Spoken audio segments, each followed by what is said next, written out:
এই ওয়েদার চেঞ্জের সময় তো আমি প্রত্যেকবার ভীষণ অসুস্থ হই। জ্বর, সর্দি, কাশি লেগেই থাকে। প্রত্যেক বছর ওয়েদার চেঞ্জের টাইমটাতে মা বলে প্রত্যেকদিন একটা করে আমলকি খা, তাহলে আর সর্দি কাশি হবে না। তবে সত্যি কথা বলতে একটা করে গোটা আমলকি কাঁচা চিবিয়ে খেতে না আমার একটু প্রবলেমই হয়। তাই ভাবলাম আমলকির রস করে নিলে কেমন হয়। তাই আজকে হ্যাসেল ফ্রি আমলা জুস বানানোর জন্য আমি ইউজ করছি এই আগারোর 400 ওয়াটের জুসার মিক্সার গ্রাইন্ডারের সেটটা তো ভীষণ লাইট ওয়েট, মাত্র 1.6 কেজি এটার ওয়েট। আর এর মধ্যে রয়েছে তিনটে জার্স, তিনটে তিন রকম সাইজের।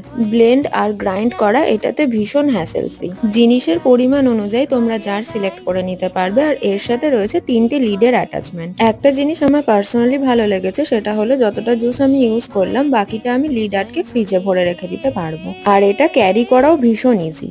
তাই আর দেরি না করে তোমরাও ঝটপট কিনে নাও Agaro 400 watt modern juicer mixer and grinder.